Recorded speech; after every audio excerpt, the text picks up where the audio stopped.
Hey everybody in Luqman Nation, this is Jacqueline Luqman. And I'm Abdul Shahid Luqman. And welcome to Live in Luqman Nation. Today is Sunday, December 10th. I always forget what day it is, what the date is.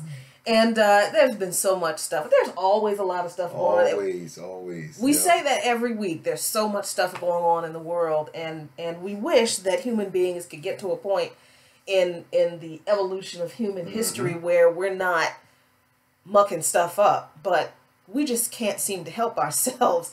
So we had you know, because I know this goes out all over, but we had a little taste of snow yesterday. We did, and that was actually wonderful for me because I love snow. But it was probably terrible for you because you're from New Jersey and you're not crazy about it. I'm personally not crazy about snow, even though being from New Jersey, we're used to having snow. But you know, once again, we had a little sprinkling of snow, and so all of a sudden you had the climate deniers. Yeah. Oh, well, I thought it was supposed to be global warming, and I see snow. I mean, you know, this is all a hoax. You know, and then now we got Christmas coming up. Right. It was kind of nice to see some white stuff, but I got to give DC credit. I come from a town where services like DPW, Department of Public Works Service, and all that stuff, like literally don't exist. You know what I mean? What? New Jersey doesn't exist. Works? I mean, I lived in a neighborhood where the street sweepers would not come through. You know, because of because there used to be a Polish neighborhood at one time, and the Polish people didn't want the street sweepers coming through because they said, "Well, we'll do it ourselves." So now, when the Polish people left and black people started moving in, DPW said, "Well, why change it?" You know, so interesting. We didn't have it.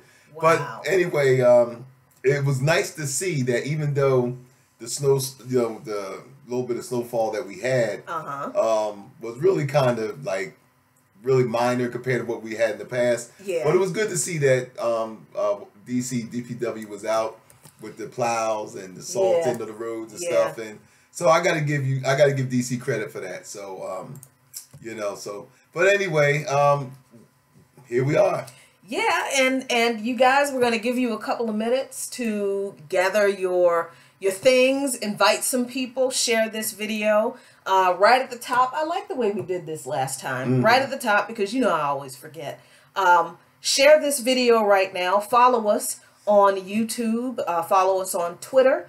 Help us out with our Patreon account. Consider becoming a patron of Luqman Nation through monthly contributions. If you can't do monthly contributions, please consider donating to Luqman Nation for our outreach and efforts to elevate the stories of people who are fighting for the underdog, the oppressed, and just people who are fighting for their communities and their neighborhoods through our GoFundMe account. You can find all of that stuff if you search for Luqman Nation on all of those platforms. LuqManNation. That's right. Oh, and I'm trying to share this video some myself while we're talking. Because we're we're a two-person operation. Yep. We don't have interns. We don't, you know, it's just us. You know, it's definitely a mom and pop shop. Yeah. But it's cool because you know, this is a do-it-yourself. We used to always say back in the beginning, you know, we have like a little storefront bunker operation where we just hover down. But yeah, you know, we just want to give you guys some time and you know, just settle, you know, relax, settle down. You know what you're gonna get with us. Those of you who've been with us for a while. Things are looking up for Luqman Nation, and you know, and we got some exciting things. That 2018, God willing, that we see it. We got some exciting things that we plan on doing, but always in the spirit of it, like you said, Jackie, with uplifting the voices and amplifying the voices of those who don't find a lot of avenues and venues to do that. Right. So anyway, to get to our subject matter, you heard us on this program plenty of times before. Talk about President Obama and what his legacy meant to black people. Now, President Obama is no longer in office, of course, but yet, what was his legacy, or what is his legacy? to America and black people specifically.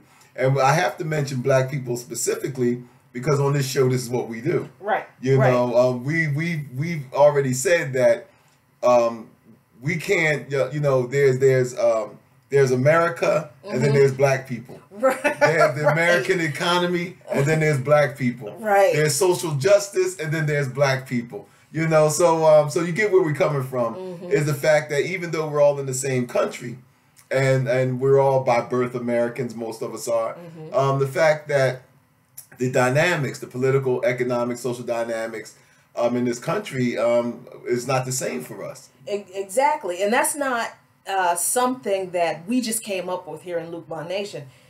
If you have done any kind of background work, if y'all have done your homework on race relations in this country, you have read books by people like Studs Terkel and Dr. Cornel West, and I mean just a plethora of other scholars, black and white, who have made it clear that America is and always has been a society in black and white.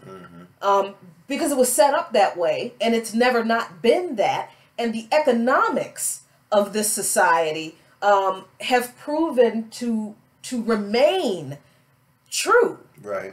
Along the lines of America being two very separate, very distinct, very different societies for white people and for black people in this country.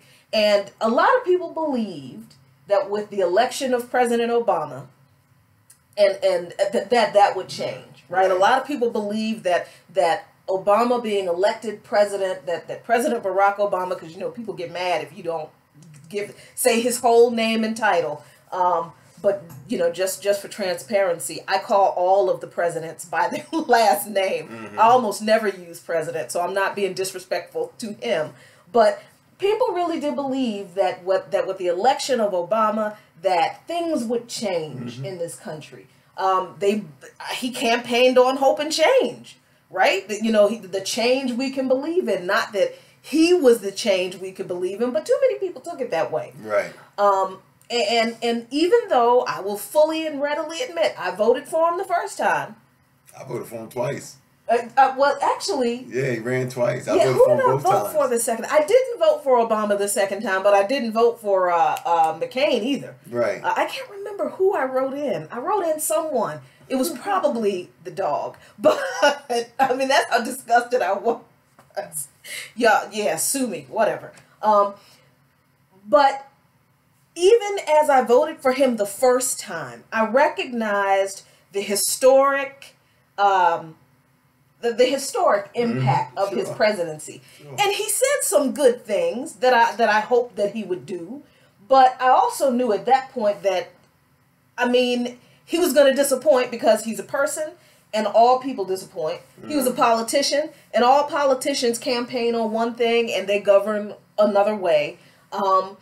And so I tempered my expectations of Obama with that in mind, plus with the Congress he was facing in mind. Right, exactly. Seeing the racism that I always knew existed in this country finally just break out into the open. Oh, right? and in a very ugly way. Oh, in an incredibly ugly way. Very ugly way. Just right in politics where we're used to seeing it like in the backwoods, on the back roads kind of thing. So even that first 2 years, right, of his presidency, when the recession hit, as we're reeling from the recession, actually, right. and he's working on passing the stimulus, and I'm hoping that some of that magic, I guess that's not the best word for it, but some of that hope and change would manifest itself for black people